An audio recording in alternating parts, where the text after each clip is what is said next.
things. Let us see.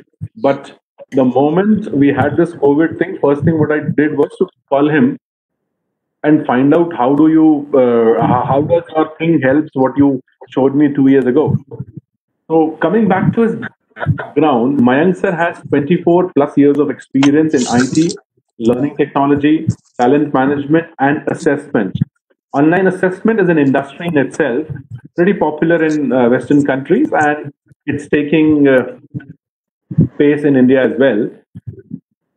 So he has planned, global partnership, strategy, planning, and execution in India and Middle East regions. He has been speaker across various EdTech forums in India and also in the Middle East. And he's an engineer himself from NIT Durgapur. And he has been in this industry, I think, for 24 years, as I mentioned.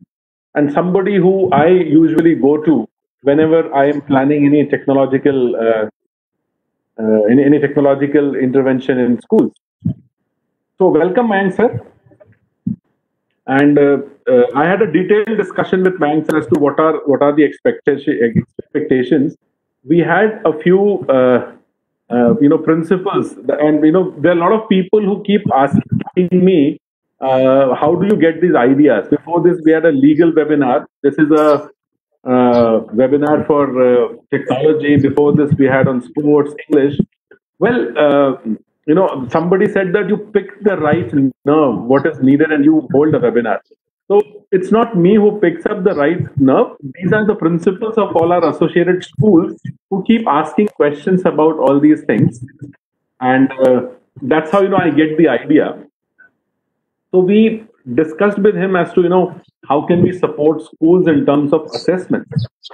So while discussion, there are various stakeholders in a school. There are principals, there are teachers, there are school promoters, there are students. Everybody has their point of view.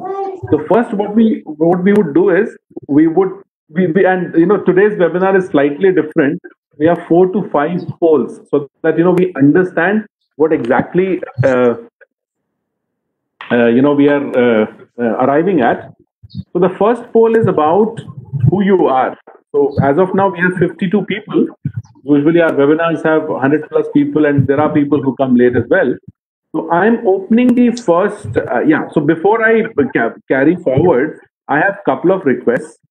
Request number 1 is, please put your mic as well as your camera on mute, and switch off your mic so that you get better bandwidth and you can hear better. Number 1. Number 2, if you have to ask something, you can always ask in the chat window. The question answer sessions happen towards the end. So if you ask a question now, what will happen is the question will go away, go up rather, and will not be able to see your question. So hold on till the time we, arrive at the end of the session. In fact, a lot of questions what you have in your mind, I have, I've actually taken, some common questions asked by various principals. So we're opening up a poll. You have 30 seconds to answer this poll as to who you are, whether you are a faculty or you are a principal, you're owner of a school, or you are yourself a technology provider or anything else. So I'm opening this poll. You would see something on your screen.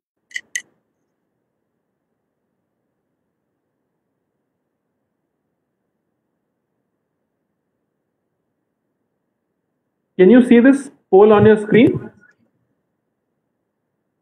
Yes, we can. Yes. Okay. So you are supposed to take part in this poll. Please register yourself.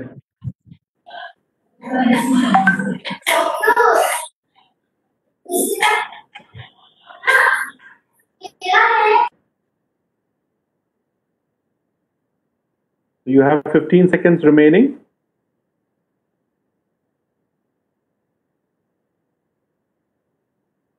I request everybody to participate. Last 5 seconds.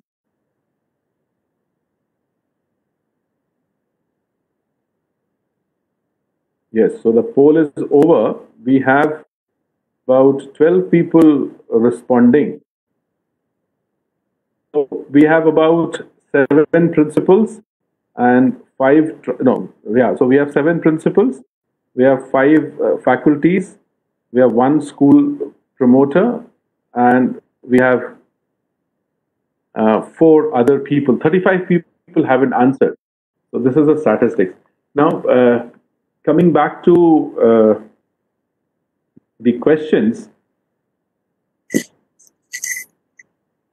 Now, let me ask another question. Let me do question number 2, polling question number 2, and then we take up the questions. Let me open the second poll.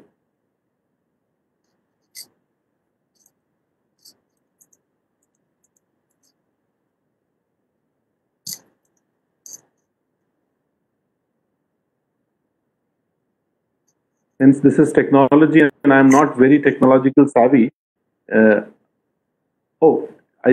they answered all the questions? Yes, sir. Yes, sir. All the questions. Oh, I'm so sorry. Okay, I'll give some time, Abhishek ji. I think we have opened all the questions. Mayank ji, I'm so sorry. I told you I'm bad with technology. So all the questions are open. No worries. Maybe we can take it one at a time as we proceed. One at a time. Yes. Mayank ji, my first question to you is the pen and the paper test, which we have been used to so far. What are the benefits of pen and paper test, or are there any limitations? Because all of us want to go back to school and conduct that pen and a paper test. What do you think? What are the benefits and limitations of these tests? Sure. First of all, thank you, Dhirenji, for having me here for this session. It's and I'm really pleased. I'm really pleased to be a part of this session today. And I also would like to thank everyone who has been able to join on a Saturday evening. I know it's difficult for all of you working in these current times, and also making it for some of these sessions during the weekend. So thank you so much, and happy to take some of your questions. So when it comes to pen and paper test, I think if you look at our living memories, I think we are all familiar with pen and paper test. I mean, ever since probably formal system of education started, pen and paper assessment have been there in some form or the other. And that's one thing that hasn't changed for a very long time, or that mode of delivery of tests hasn't changed for a very long time. So I think familiarity is one of the biggest benefits. I mean, you're aware of all the processes that are involved. You are aware of all the standard operating procedures to implement on a pen and paper test. You can train people quickly, or rather you don't really need to train them, but just give them a quick orientation on how it needs to be delivered, what are the SOPs that need to be followed. So achieving scale is something very easy about a pen and paper test. Again, it requires a bare minimal infrastructure. You don't really need to struggle about any special features about the infrastructure that you need to have. So traditionally, if you look at it, most of the your video is not on. Your video is not on, right? Is it? Yeah, I was just trying to conserve the bandwidth at my end. That's fine. But yes, please I will switch it on, but the bandwidth is slightly poor at my end. No problem, sir. Great. So we have been noticing all this, that every high-stake examination that you can really think of in the country has traditionally been happening in a pen and paper format, where you have several tens of thousands of people taking a test on a given day. So the way of preferring it, I mean, it's a general preference that you take a pen and paper examination. I think Mayank, I think you can switch off your video because there is some lag. Okay. Yeah. Please go ahead. Sorry. So I think the biggest benefit is familiarity of a pen and paper exam, which has enabled people to master the art of delivering it. But over the last decade, more than a decade, I would say, in fact, online exams started in India. I remember when BITS Pilani started the online entrance examination way back in 2005. So online examinations per se are not new, and they've been happening for a very long time. And all those students who have been, doing GRE and GMAT and going abroad for their higher education have gone through this process over a period of time.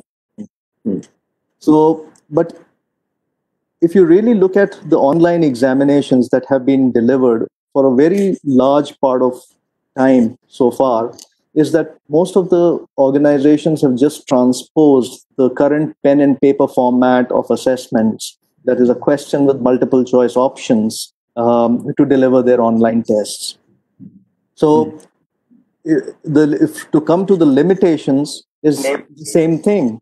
The kind of questions that you can create in a pen and paper format is very limited.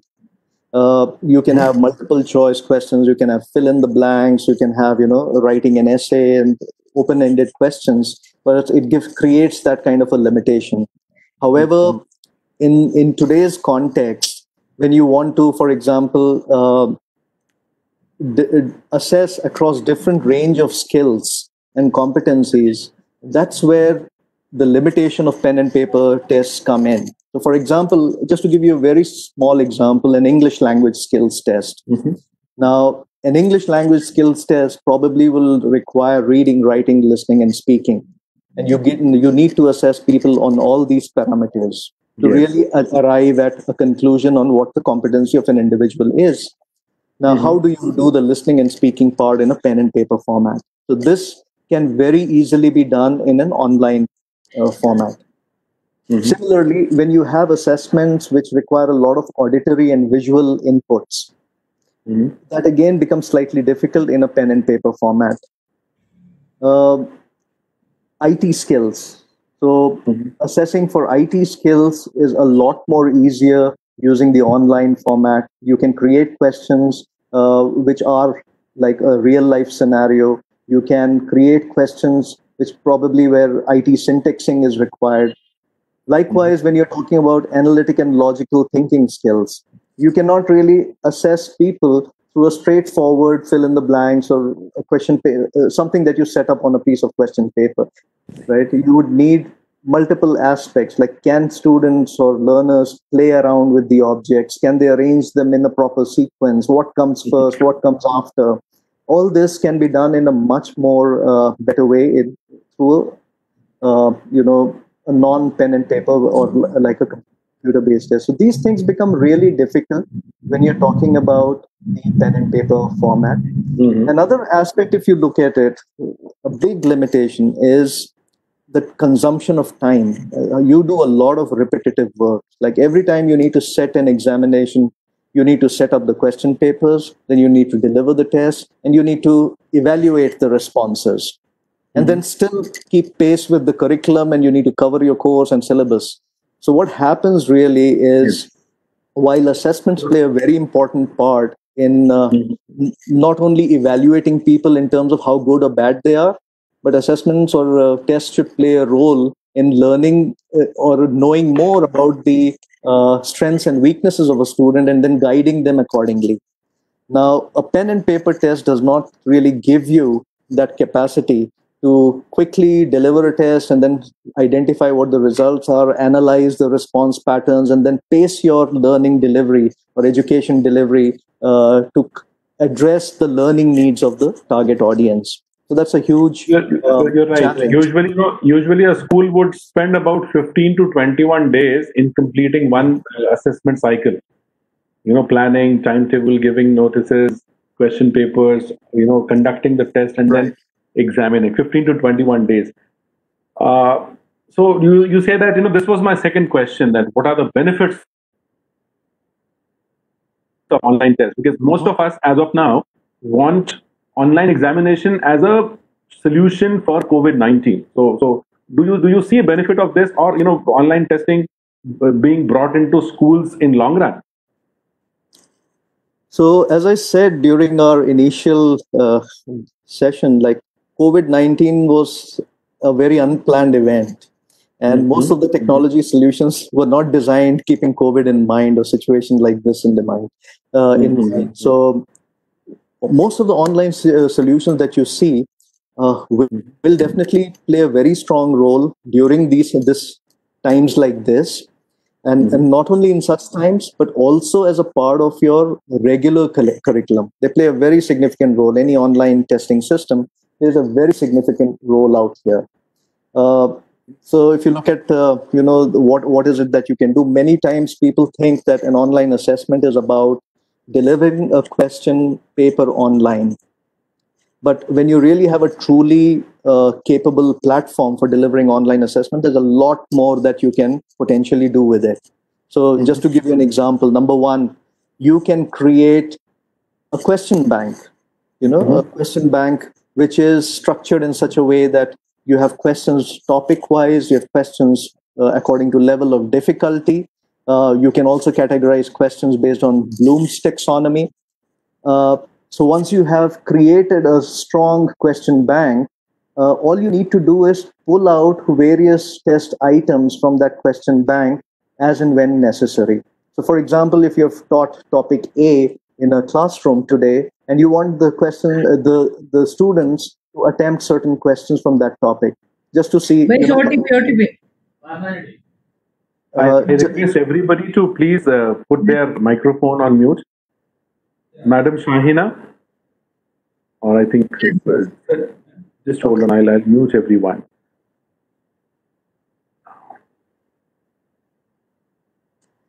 Yes, go ahead. So manage, as we were discussing, like an online assessment platform is not just about delivering the online test, but it's also managing the back-end work on which people spend a lot of time. So managing question banks. For example, a school can probably devote some time in creating question banks, and it won't take them much time. They have the faculty, they have the resources, they have the skill sets to create a fairly large question bank structured from a topic-wise, subtopic-wise, level of difficulty-wise. They have all the capability to do it. So why should you keep spending time over and over again and again creating questions for assessment? So that's one part of it. Managing your question bank becomes a very significant, it's a big problem that needs to be solved and can be solved by an assessment platform. Then you can also look at introducing a very large variety of question types, way beyond, just the objective types, fill in the blanks, multiple choice, true, false. You can have many, many more types of questions, right from simulations, drag and drop, hotspot based, a lot of various different kind of questions. What are they? Can you just tell us in brief? The drag and drop and So drag and drop, let's look at a situation where you're talking about musical instruments to students. And you have images of various musical instruments shown to the students, and you want them to recognize which instrument is what, right? And so you can structure it in such a way that the musical instruments are shown on the top, names are written at the bottom, and you just drag and drop the right name against the right instrument. Look at it from the perspective of geography. You have shown the map of India on the screen, and you want the students to drag and drop the names of the states in the correct place. So Madhya Pradesh is out here, Uttar Pradesh is out here, Maharashtra is out here. So they should be able to drag and drop those names in the right place. So whether it is geography, whether it is in medical science or in biology, you show them some diagram, let's say it's an amoeba, and you want them to label it correctly. So you have the diagram of an amoeba in one place, and you have all the part names written in a sequence in some place on the screen, and they can just drag and drop the right name to the right place. Hotspot based.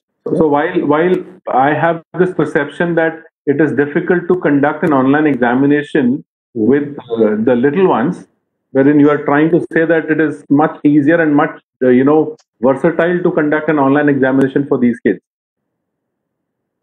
In fact, some of these question types can be used very well and in a very engaging manner for students in lower grades. Grade 1 to grade 5 will really enjoy it.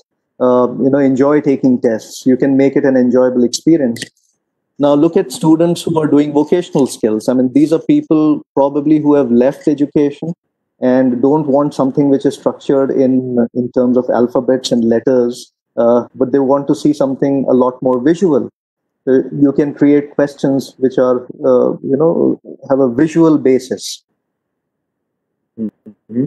So that's another advantage. As I was saying, you can have a very large variety of question types and make your assessments a lot more engaging, a lot more interactive, and at the same time, make it more interesting for students across various groups. Now, once you've created a question bank, let's assume you've created a repository of 5,000 questions or 10,000 questions over a period of time. You can pull out randomly any number of questions from any topic, any subtopic, any level of difficulty for any kind of test that you want to deliver. Is it a test? Is it a quiz at the end of the session? Yes, you can easily pull out the question, create a question paper based on that. Is it a weekly test? You can very quickly and easily pull out questions from that question bank. Is it, let's say, a midterm test? You can again very easily and quickly pull out questions from the same question bank. So a robust assessment system will be able to let you do that and save a whole lot of time. Another thing is the analytics and the reports. It's not just about delivering the test. You want to know in which topics were the students really struggling, or which questions, how much time did the students take to answer a given question? What was the quality of the distractors, like option A, B, C, and D? Sometimes it so happens if you have a multiple choice question, if the quality of the distractors is not good enough, then students can very easily, identify the best two options, and the probability of getting that question right becomes 50%. You can discard every distractor. So can you do a distractor analysis? So here are a lot of benefits that you get through automated reports, a lot of insight that you get from the response patterns. So once you have that information, for example, you teach a topic, ask the students to take a quiz, you have the results and reports in hand, and you can plan your next lecture. Okay, do I need to review this topic because 80% of my students have not understood it? Or should I need to spend a little more time reviewing another topic because I found that most of the students were struggling on that topic?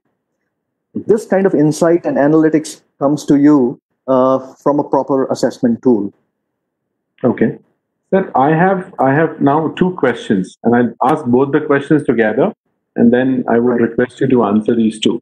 Question number one is that most of the parents and we as teachers also feel that if a child doesn't write with the pencil or the pen, there is something which is incomplete in the entire system. The assessment also, or in life also. If your child only types, he doesn't write, then what happens to the writing skills? That is number one, which I see as a limitation of online system. And number two, what all you are saying, is it really possible with our present softwares, what we have? Is it really possible to conduct? Because a lot of schools currently are facing this issue. How do I conduct examinations? Because I've been conducting classes online.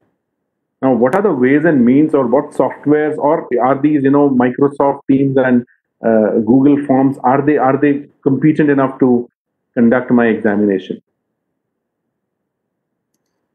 Okay. So let's take this question. What are the tools, or can we use some of these tools to deliver the tests? A lot of softwares there are different grades of softwares that are available in the market. So it all depends in terms of, at what level of maturity you are when you want to deliver tests. So for example, if the purpose is to just deliver a multiple choice test or few other types of tests online, then you have several solutions which are available in the market. I won't name any particular product, but I'm sure because many of you are using it, you will have that awareness in terms of what are the boundary conditions of many of the tools that are available freely and the tools that you pay for. So if you want to take, let's say, the first step in terms of automation, probably you could consider some of these tools, but then do you get the analytics and reports that you need? Are they sufficient? Number one. Are you okay with the number of question types that are available through that particular platform? Um, are you okay with the security levels? Because many times it so happens, for example, if the power goes off or your internet gets disrupted, will your platform really make sure that the student has been able to safely answer those questions and the questions get synced up when the internet or the power gets restored? So many of the tools don't really give you some of these options. So depending on, is it a high stake exam? Is it a formative test? Is it a summative test? Depending on many of these kind of factors, you need to make a choice in terms of what kind of tool you want to use. Interesting. So while we are trying to, because what has happened once all this has started, there are a lot of people who are trying to offer online solutions. There are testing solution, online classes, LMSs. What do you think are the factors which one should consider as a school principal or a school promoter? What should we consider before getting into a formal agreement or arrangement with one particular vendor? What should we look into? What are the factors to be considered? So maybe before we move on to this question, I think there was a very important question that you raised earlier in terms of writing. Writing, yes, sir. I think we did not cover that. So I'll take a step back and probably, Sure. Look at that question as well. Mm-hmm. For example, yes, I fully agree that writing is a skill, which needs to be cultivated and it needs to be enriched over a period of time. And that can only happen if you write down. It's sad that a lot of students nowadays are just hooked onto keyboards, and the level of writing is not as much as probably what we used to do once upon a time. Right? So, having said that, for example, if you are to ask a student to solve a mathematics problem, right? And you want to see the solution step by step, you would want them to write it down and solve it in front of you. Now, there are two ways of doing it. If you have an objective type test, which is of a slightly higher level of difficulty, and the student really needs to solve the essay on a given topic, right? So while you can type down an essay using your keyboard, but obviously you would want them to write it down and hand it over to you for corrections. What do you do in those kind of cases? So, yes, there are solutions for that. And a lot of organizations, a lot of institutions have taken initiatives in that direction, where written tests or written answers can be stored as images, and those images can be made available for evaluation. Now, obviously, you wouldn't want those images coming to you through WhatsApp or, let's say, through emails. So if you have 50 students and you're taking, let's say, classes across multiple grades, you will have tons of emails or WhatsApp messages. So obviously, that's not the right way to do it. Yes. Is there a solution to manage that effectively? Yes. You can have those images on a system. You can evaluate it online. The students can upload those files. The faculty can evaluate it, give a score, give a rating, and the students will be able to see what the answers have been and how they have been graded. So there are systems to do that part as well. So you need to look at it holistically. Yes, an online solution for objective type test is one aspect, but then what do you do for the subjective type test? And you need a solution for that as well. Yes, sir. So while we are trying to decide a platform, what should be the factors which we should consider? So multiple things, and for example, the objective we need to understand is what is the objective of the assessment, or what is the type of exam do I want to automate? Is it just a class test or a homework that I want people to do? So the situation here is very different. When you want to run a quiz or a test for students, which needs to be completed as a part of a homework, then the load on your IT infrastructure is not very high. Students will complete the test at their own pace. Some might do it in the morning, some might do it in the evening, some might do it at a time that's convenient to them. It's a part of the homework. Number two, you're not too worried about, whether they're cheating or referring to a book. So the requirement for a solution to address this piece is very different compared to when you want to do a test, which is a high stake examination, end term examination. So there you need to have a solution which makes sure that if the power gets disrupted or internet gets disrupted, the answers are still saved and it gets synced up. Mhm. Number one. Number two, Sir, students should not be able here I would to. like to bring in one question. I have a Mhm. question from Mr. Sanjay Sarkar. He says, "Has there is there any alternative for those who do not have any internet connection, especially in rural areas? Because online means internet also. So, are there ways and means where without internet also these exams can be taken? I don't think. So the fact that we are talking about online tests means that there's certain basic IT infrastructure that needs to be in place. Yes. But yes, for example, does the internet connection need to be there all the time? Well, there are solutions that have factored those aspects. Mhm. You need to be just online while the test starts, and even if your internet gets disrupted in between, no problem. As soon as the internet is available, the questions and the responses will get synchronized with the main server. So you've got those options as well. uh, for example, the power gets disrupted, so the student will start from when the power is restored, the student starts from the same place where they left. Okay. So those kind of things are important for your tool. So again, it entirely depends on what kind of assessments, tests, or quizzes you want to deliver, and accordingly, you should have an assessment platform. Now, for example, when you're doing an online test, which let's say starts at 9 a.m., a typical end term test or a midterm test, you have, let's say, 1,000 people hitting your server, or 2,000 people hitting your server concurrently, right? Mhm. So your system should be able to take care of all those load factors. So multiple aspects depends on the use case. That is what determines the kind of platform that you should choose. Mhm. Okay. Uh, Sir, one big question which all of us have now is the invigilation or the online proctoring. I have this question from academic head of Life Educare because a lot of people keep asking us for solutions. How do you think these online softwares or LMSs are capable of uh, proctoring? Um I would say that ever since online education or distance education became popular, um, remote proctoring has been an area which has been catching a lot of momentum globally. A lot of institutions worldwide which already are doing remote proctoring for students who are geographically distributed completing courses online. So there are solutions in place, and they have been implemented quite significantly worldwide.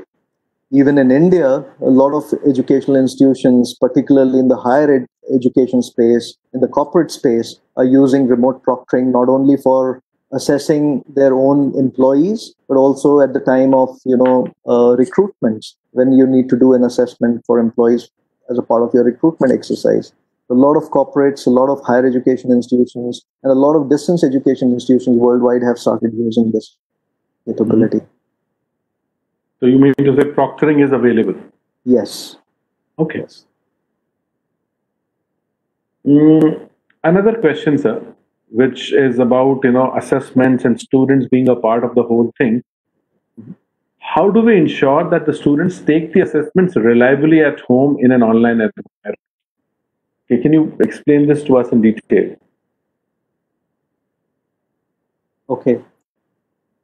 So I think we can look at it from multiple angles. One is, for example, to make sure that your test is delivered in a safe and secure way. There will be different aspects to it. Number one is, what is the kind of question bank you have created? Is everybody getting the same set of questions across?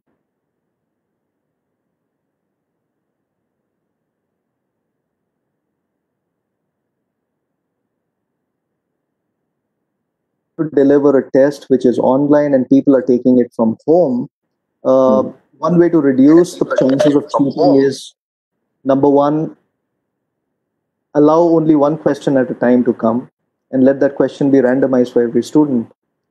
Randomize all the options A, B, C, and D. So even if somebody's trying to use WhatsApp or talking to somebody,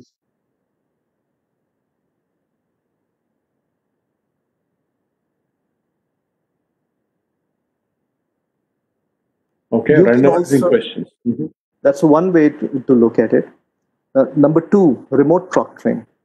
You can observe students, what they're doing exactly on their screen. Other things which people have implemented is they wouldn't allow students to go back to a question which they have already answered. So just in case they're prompted from somewhere else that, okay, us question ka answer ye hona chahiye, so they will not be able to go back if they've already attempted that question. So that's another way of preventing people from cheating or adopting any malpractices. So a lot of things go together. One is your platform in itself. What are the capabilities of your platform? Do you have a remote proctoring system that can be integrated with it? And then do you have a strong question bank with randomization capability on? And I'm actually searching my answer on the web, right? That your system should stop you from doing that. So you have solutions which have covered all these aspects.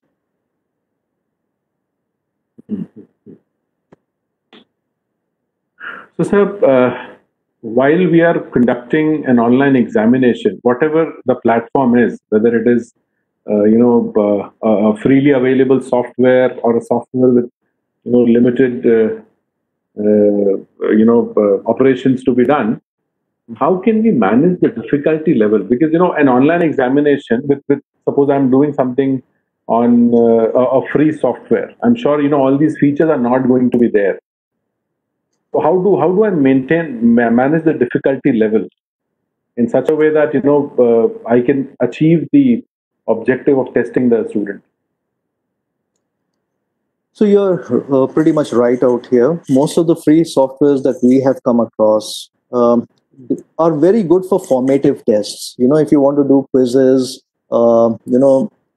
at the end of the session, you want to do a quick quiz, which doesn't need to be in a very secure environment, etc. For taking feedback, surveys, quizzes, they're very good. I mean, you can use those kind of platforms. But when you have to do a high-stake examination, obviously those aspects are not really covered, like managing question banks, randomization. Randomization is managed to a very limited scale, but not to a large scale. If you have a very large question bank and then you want to randomize questions from that question bank, that's just not taken care of many of the free softwares.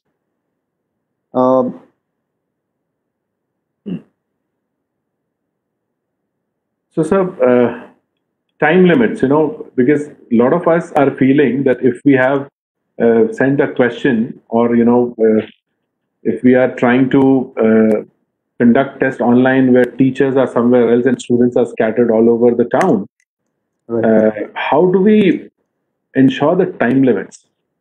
Like you where they finish the test and give the answer sheet. How should we manage the time? See, this is, I think it's a very basic and a very simple problem to solve. If you have a robust and a proper assessment system, many of these things will be taken care of by the system itself. You'll have a very defined start time, you'll have a defined end time for that particular test. You can't start the test before a given time, you can't end it. It will automatically be submitted if you exceed the time allocated to it. So these aspects are taken care of by the solution itself. So somebody has this question, should the time limit of an online test be same as offline test? Okay, here we have had different mixed experiences when we were talking to many of our customers, etc. If you really look at it, many of the high-stake examinations where you have, when we talk about entrance examinations, to various job role, which culminate into your appointment to a position or entrance into a given kind of a college.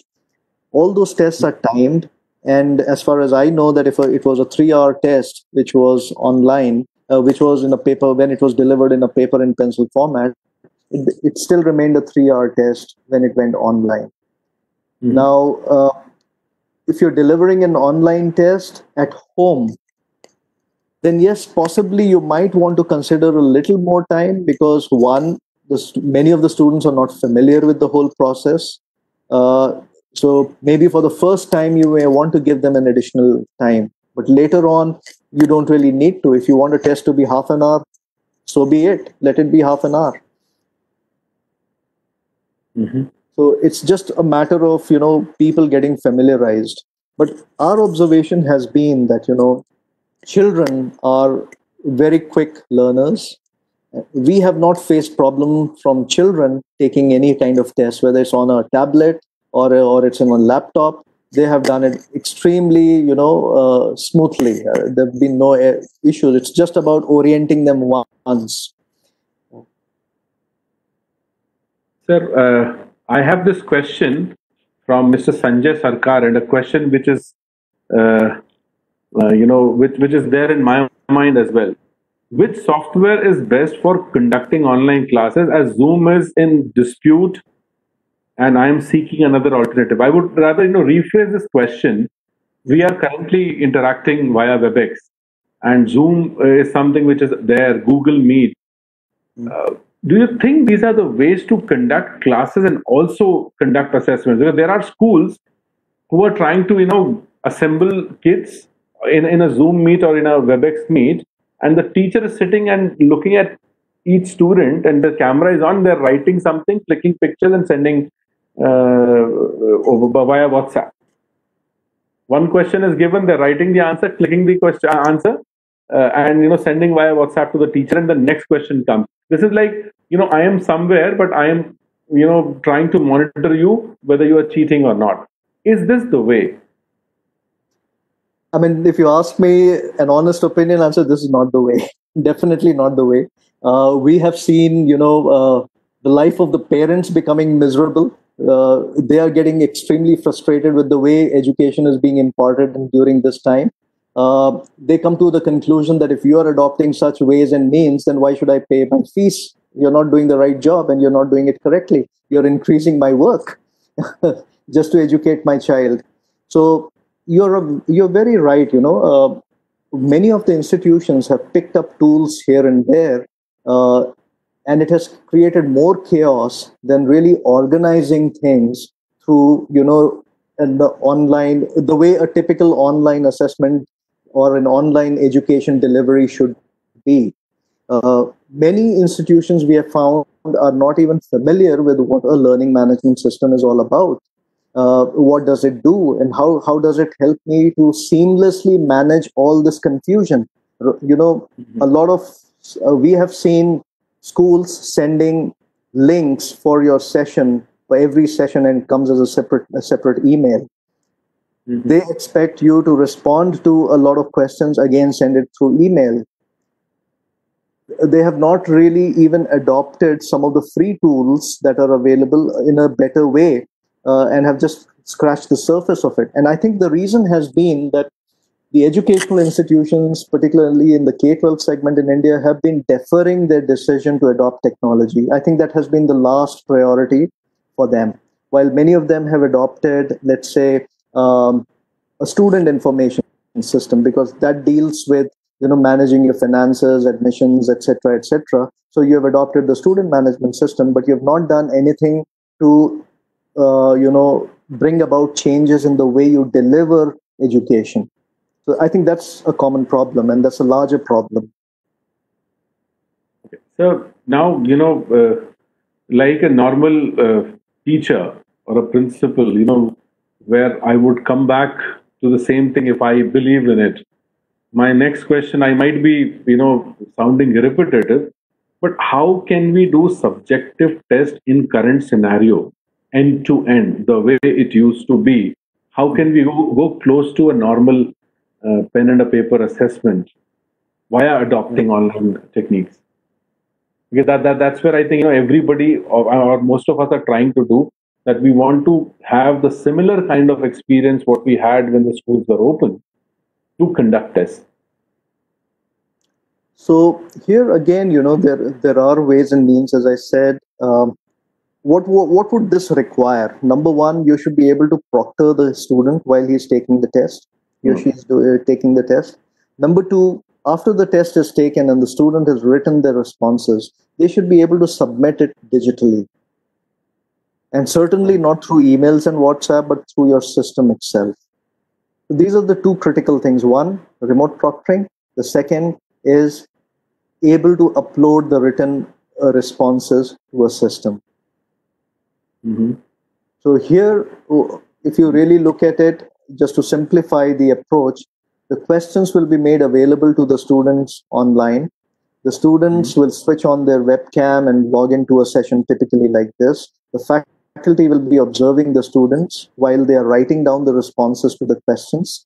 And as soon as the student completes the answer, takes a snapshot and uploads it to the system, where the faculty can go back to the system, open that particular file, review it, give a grade, and that's it. It should be as simple and as seamless as that. And do you have solutions to achieve this? Yes, you do. Now, so we have this question from Dr. Ashish Sarkar.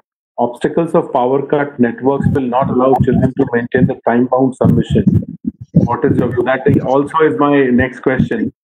What happens if there are technical issues? You've answered this before, but maybe I request everybody to put their microphone on mute, please.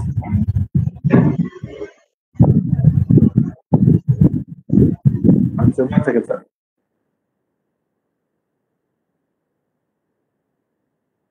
Yes, sir. Mayank, sir. So, in case of technical issues, how do we handle this? Like power cut, no network.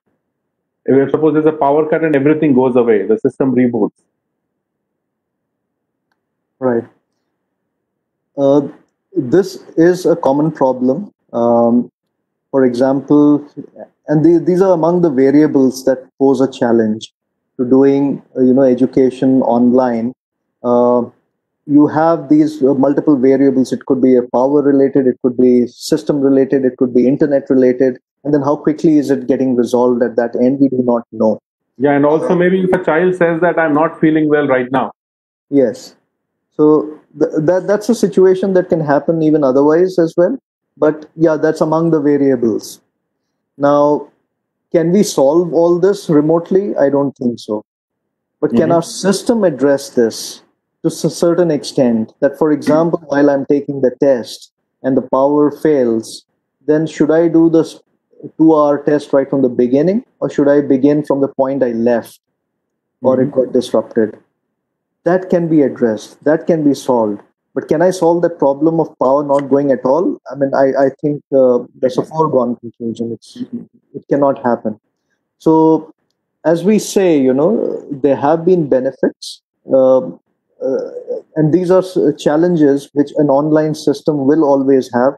But can you address it in different ways? Yes, there are multiple ways in which you can do it. For example, if you have a learning management system and you've implemented it adequately, if a student has missed out a class while it was happening, the system will enable you to see the recorded session.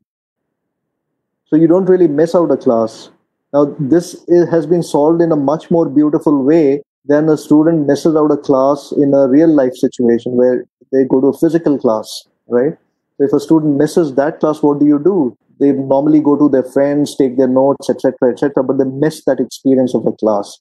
Whereas when you've implemented a learning management system, fine, you've missed it, it's okay. You will have the recordings available to see it. Now, do you want to make that recording available for 2 days, 3 days, 1 year? Is up to you. The institution can take a call on this. So you have much better ways of addressing some of those issues. Likewise, if a student has missed out a test, fine. If 90% of your students have been able to take a test, we can always figure out ways and means of fulfilling the needs of those 10% of the people. But does it mean you'll not take that first step towards automation? No. Mhm. So, sir, we have a maybe I would want to answer as an educator. I have a question from Mr. Abhishek Yadav. He's asking how to stop children from copying from books during the test. Maybe you can explain the technical aspect of it, then I will explain the educational side as well. Copying, how can we stop them from copying from books? So, for example, if you have implemented a solution which has remote proctoring built into it, and you have an online test which is a timed test, then you can definitely prevent you will not be able to prevent, but you will be able to identify whether the student has cheated or not. And then you can take a call how you want to deal with it. So normally you find that if the students know that they are being observed and there's somebody overseeing what they're doing, then probably they will avoid that cheating. But is cheating as a trait, can we address that? Maybe I will not be competent enough to answer that.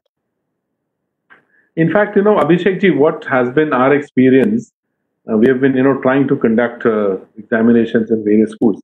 So rather than giving them direct questions and answers where they can find answers in the book, it is always good, maybe grade 3 onwards, to get grade 3 upwards, it is good to give them scenarios and case studies. And, that's what somebody said, that, where they need to apply their mind to arrive at a solution rather than, rote learning wherein, they have crammed something and they come and write. So could be that, you give them application-based questions, give them scenarios, give them stuff where they can, use their creativity, apply their mind and come out with a solution. Sir, You're very right. In fact, the entire Bloom's taxonomy is all about this. And can you create your question bank in accordance with Bloom's taxonomy? I think that will solve this problem to a great extent, where you're talking about more in terms of synthesizing information and applying that information rather than just recalling that information.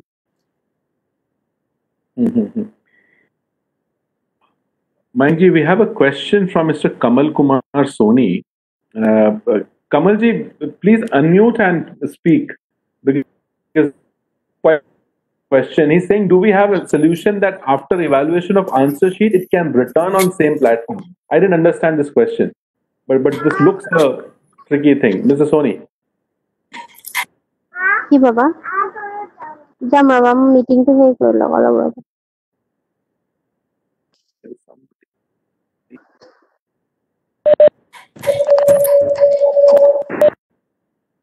Soni, are you there? Not possible to unmute. Okay. Just a second, Mr. Soni.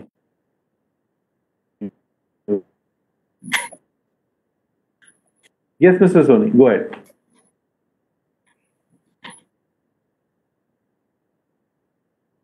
Hello? Yes, Mr. Soni. Can you hear me? Yes, we can. Please ask.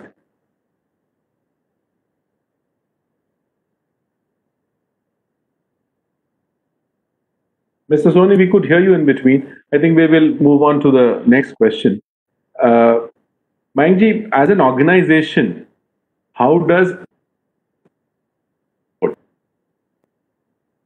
what exactly do you do? Because I know you help in corporate trainings, you help in designing training modules to corporates, and you have something testing, online testing for a lot of institutions. What kind of solutions do you have for K-12?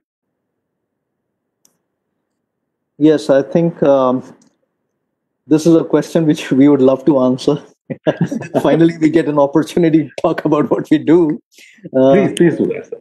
So, yes, I mean, as far as I'm concerned, and my co-founder, Dr. Kamal, is concerned, we have spent a lot of time in the industry, both in India and abroad. And when we founded our organization, we both somewhere had a similar vibe that the learning and development segment whether it is at the K-12 or higher ed or even at the corporate level, requires a lot of impetus in the way things are currently being managed and the way things are being done.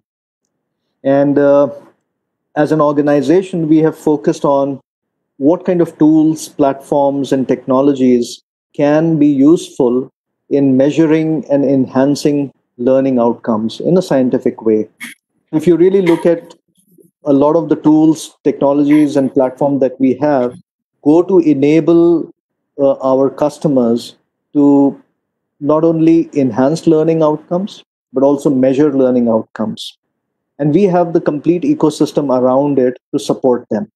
So, for example, if you want to implement the right technology, we have the right solutions and advice on that. We have the right platforms, for example, for your assessment and learning management needs. How do you use them? So, you need to create good quality content as well. It's not just about having the platform, but how do you use these platform to address a given problem statement?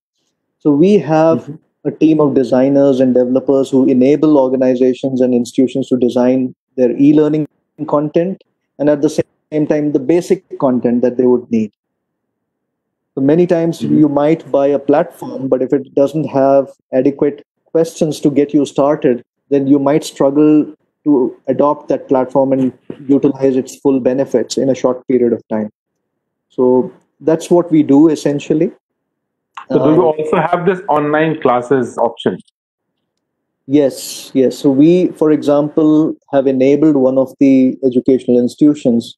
I mean, they were suffering because of the COVID situation, and since all their programs were residential, and they had to deliver these courses only to candidates who can come to their site and take complete the course. And these were short-term courses, 2 months, 4 months, 3 months, or 2 weeks kind of courses, which culminated into a certification. Now their entire business had collapsed. So we converted them to a completely online education academy. Now they are able to, teach close to around 300 plus students. They deliver more than 60 hours of lecture every day to all their students, all through a seamless platform. They conduct high-stake examinations and quizzes for all their professionals who are taking tests sitting at home. And the certification is given by the Directorate General of Shipping. So it's a government-recognized body for which we are working.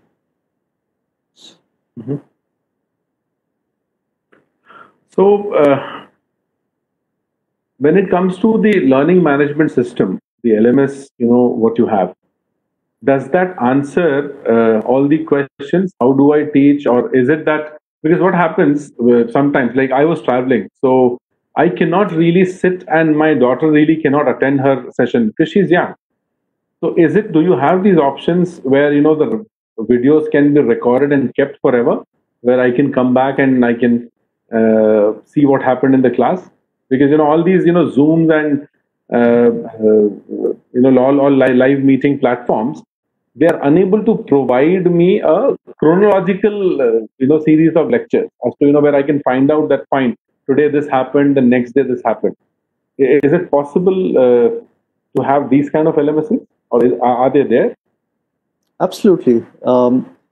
The biggest advantage that you have of using an LMS is that helps you to structure your entire course delivery in such a way that you don't have to log into different solutions all the time to get what you want to achieve. Mostly you should be able to reach what you want in probably 3 to 4 clicks.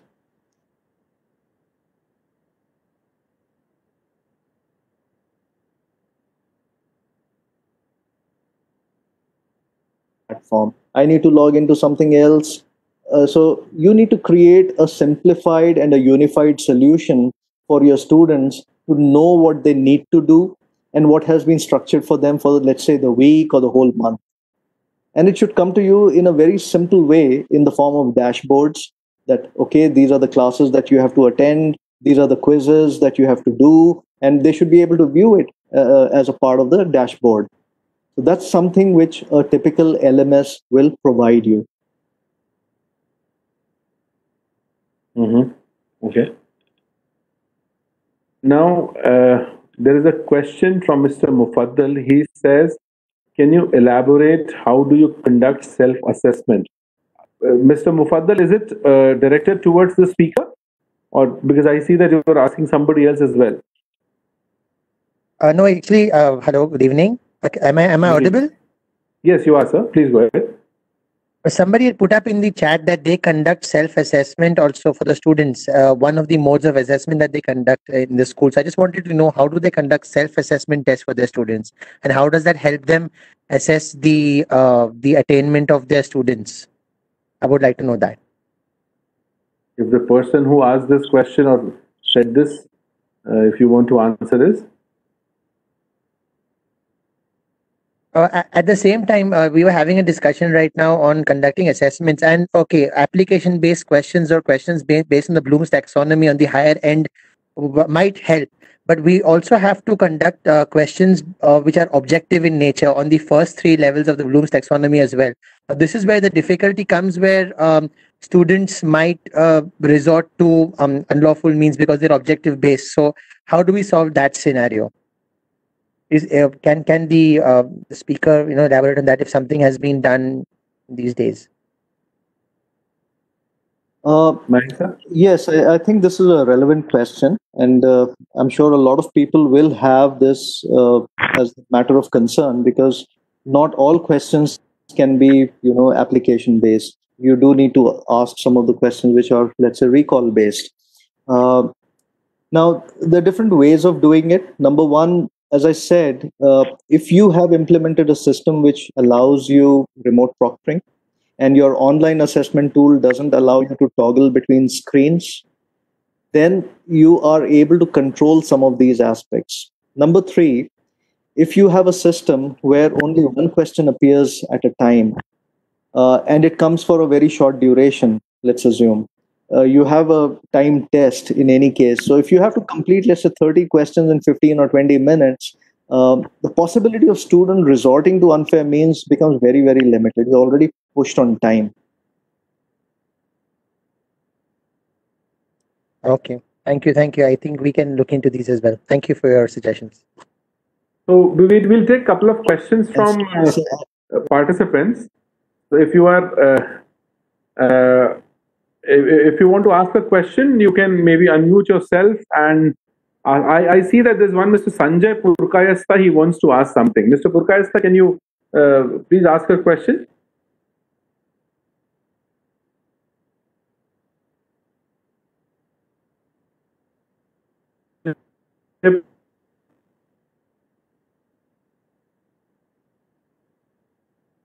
Good evening. Am I audible?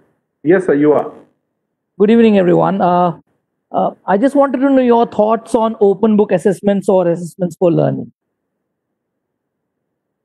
As we're all aware that when we are assessing a child online, we are giving the child the liberty also to sit with the book at home. So instead of having always analytical and reasoning and high-ended questions or reasoning-based questions, why can't we have also an open book assessment? What are your thoughts on it? Mayank sir, would you like to take this question? It's just a matter of a policy decision, in terms of whether you want to allow that or not. Do the boards allow it? We can't really comment on that. But as an institution, if your objective is to make sure that the students study, they complete their work, they learn more, then why not? I mean, as long as it is incentivizing the student to go back to the book and read more and then answer the question correctly, and the objective is to improve their learning outcomes, then I think it should be done. For example, when you're doing, you give a homework to the student, they do refer to books. They do resort to open book responses out there. Yes, you're right. So, sir, usually in webinars we allow very few questions but this online assessment is such a confusing thing that I want more and more people to be satisfied. So there are people who are wanting to ask questions to you. I have Pawan who's wanting to ask a question. Pawan, you can we take few more questions, Mayank sir? Yes, please go ahead. Yeah, so just a quick one. My question is like, since we are talking about online assessments and me being a physics teacher, how about conducting labs? Like, I'm sure the other science teachers or anyone related to science, like we do have like lab to conduct, where the physical face-to-face meeting sometimes is necessary. So I think the online assessment, like, do we say it has failed to, is there any solution for such a situation where how do we make our students like do lab or just like what are your thoughts on it? I just wanted to know. Thank you, that's my question.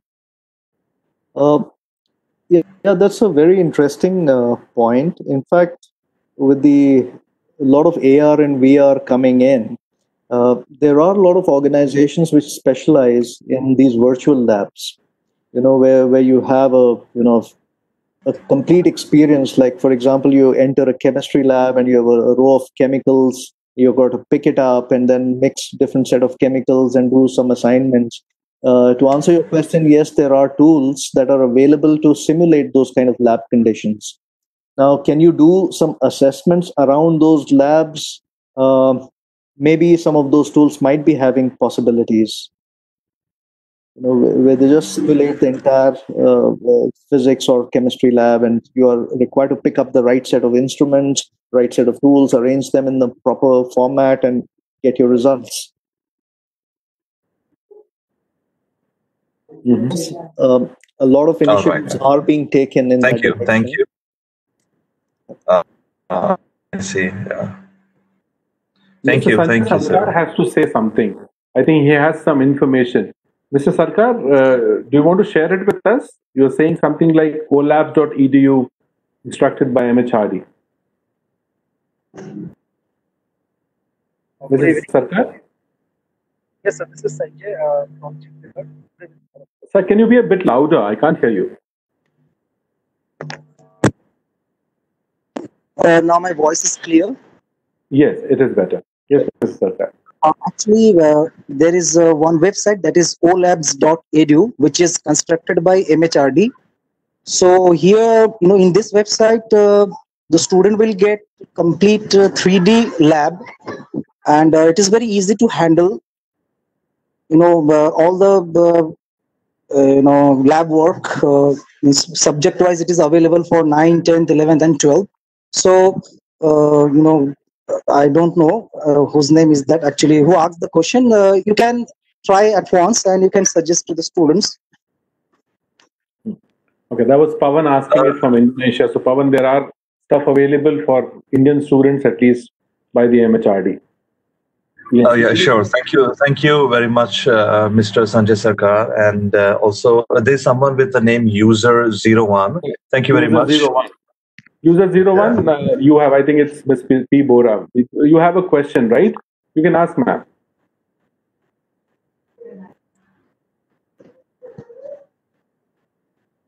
Hello. User01, you have a question. Yes. Hello, is it me you're asking? Who's this? This is Munira Ahmed. I don't know 01. Is it showing that? Okay. Do you have a question? I have. Yeah.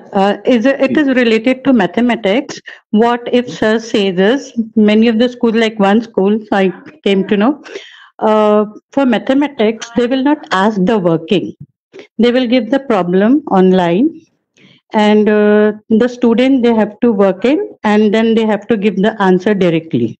So there is no need to copy. Also, nobody is there at whom to show them the correct answer, and they have to upload only the correct answer.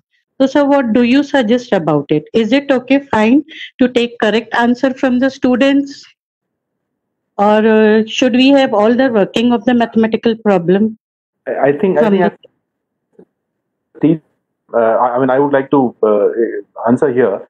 As a teacher, for any subject, be it math or physics or accounting for that matter, we also need to know what process has been followed. Just giving a question and student just giving the final answer, I think in mathematics would not work. See, earlier pen and paper, we were doing it and we wanted from the student. But as of now, for assessment, which is very short, so what we want to actually, we should have what we want to assess them. The entire problem, the working of the problem, should we keep marks for, or should we keep marks only for the correct answer? That is my actually question. That's actually a question which the principal of the school should answer. But I, somewhere as an educator, I feel if it's a math question which has been given, there are marks for the steps as well. If there's a question in grade 8 for 10 marks, and you send the question and the child gives you just the answer, and the answer is correct, you give him marks, complete marks, I don't think that is a solution. We also need to know what steps the child has followed. Yes, user 01, Ms. Bora, please ask her question. So maybe just to add to what you said, Dhirenji, many times we are taking or adopting these means is primarily because of the limitations of the tools that we have. Now, as you rightly said, when you're talking about subjects like physics or chemistry or maths, the answer alone should not be the determining factor. And if you have a provision to see the responses and how the person has solved that question, why not?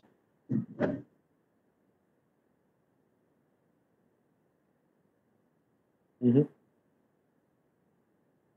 Ms. Bora, do you have your question ready? Excuse me, sir. I'm Sridevi. Shall I ask the question? Please, ma'am. Yes, sir.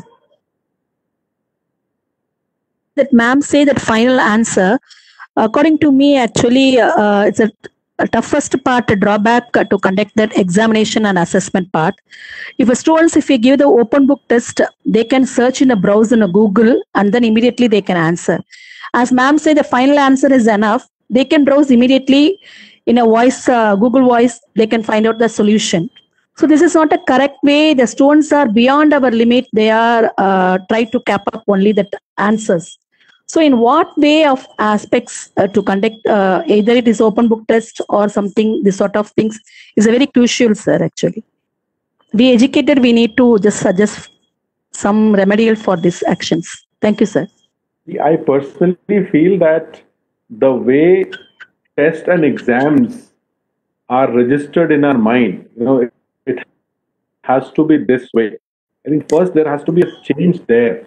Then only we'll be able to use various tools. What Mayankji initially said, that we have the drag and drop thing, and we have submissive thing where you write and upload it on the server.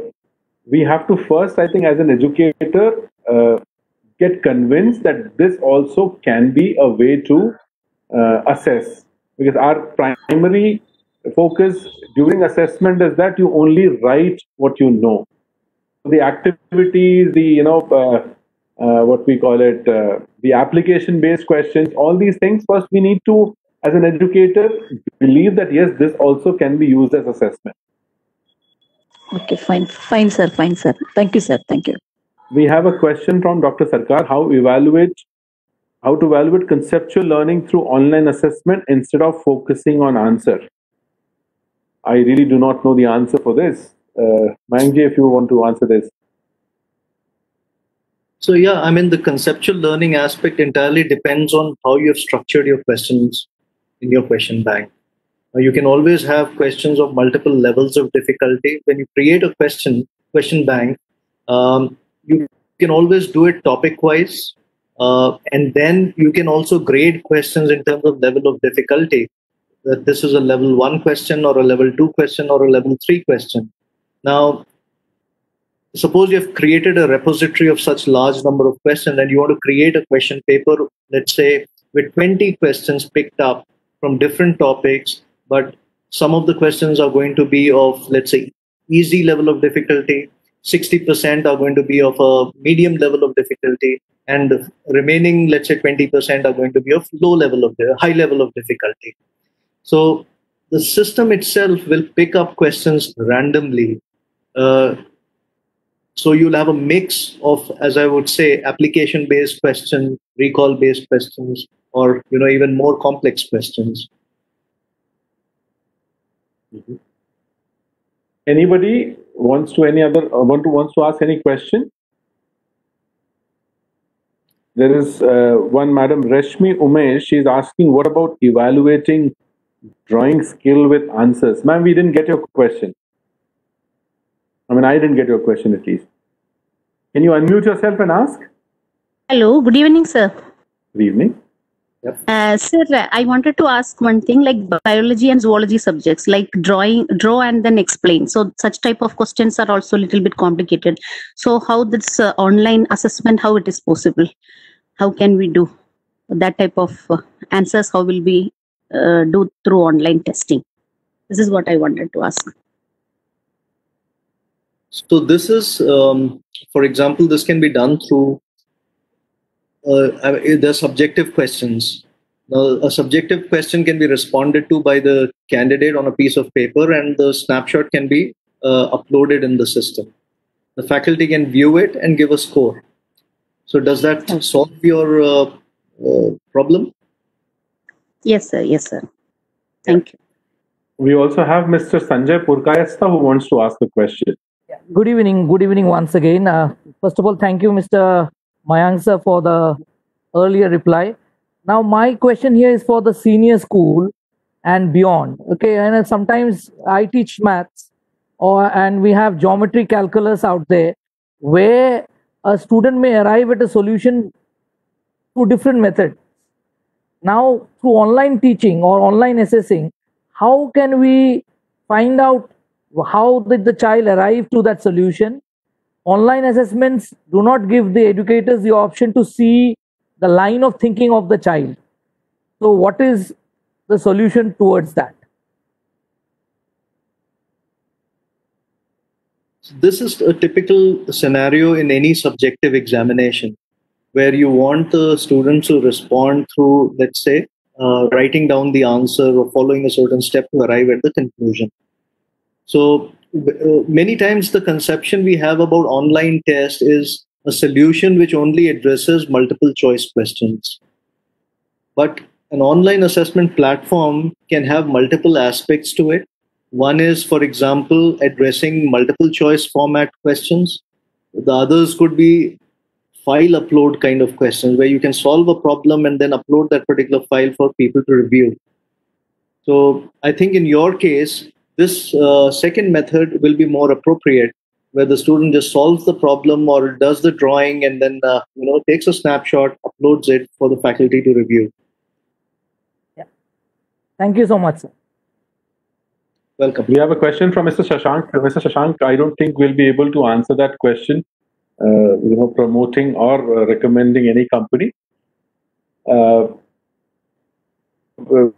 1 hour session, and we've already crossed 20 minutes. Anybody else? Maybe we can take one last question, else we would wind up the session.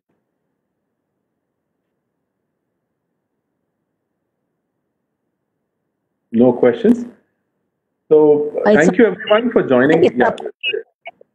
Yes. It's a great appreciation. As a need of the hour, as I just take the initiative. I'm very glad Sir Life Educare has given a life for the principals and to run a school is a wonderful, really, as a pave a way to a success, sir. Really, I want to thank from my heartful, sir. Thank you so much, sir. Thank you, Ms. Sridevi. I am also a teacher, and I know what teachers and principals are going through. So we keep bringing in relevant topics for discussion, and we try and find out, a speaker who can do justice to our questions. And that's how, we had Mr. Kamal and Dr. Kamal and Mr. Mayank. Unfortunately, there was a grave medical exigency in Dr. Kamal Jha's house. So that's why, he couldn't join in. We'll, have one more session maybe in future. And I request you all to send us an email with your questions. If you have any specific question you want to ask, understand, you can always reach out to us via the same mail IDs or phone numbers via which you have got the responses or the links to the link for the meeting. I am the follower of continuously 3 session. I'm attending this session, sir. Life Educare. All the 3 topics are really awesome and is a very informative. It's a service minder you are just doing. Thank you so much, ma'am. We are honored to have these kind of comments from you. The next session is going to be on how to open schools safely. The next is going to be on safety measures and what precautions we need to take when the school gets open. And for that, we are trying to get in experts, in terms of school safety, as well as architects who can guide you as to how you can run schools safely once it opens. Mayank sir, thank you so much from Life Educare and from all the principals that you so much. It was indeed a pleasure. Questions you can you can always send your questions to us, and also please send your details. So from today's webinar onwards, we have started giving the certificates to those who have attended, because this was a continuous ask from everybody. Why aren't you providing a certificate that we have attended the webinar? Let me tell you, for last 6 webinars, we did not give any certificates, because I do not think that this webinar certificate would have any meaning. Knowledge is more important than the certificate. But a lot of you had asked for the webinar, for the certificates. So we have certificates designed. What you can do is you can send your names via the same email ID, to the same email ID or to the same WhatsApp number. We will send you your certificates by email. Thank you, Mayank sir. Once again, thank you everyone for participating. I formally close this discussion. Thank you so much. Thank you so much, Dhirendra. Thank you. Thank you, sir. Thank you. Thank you.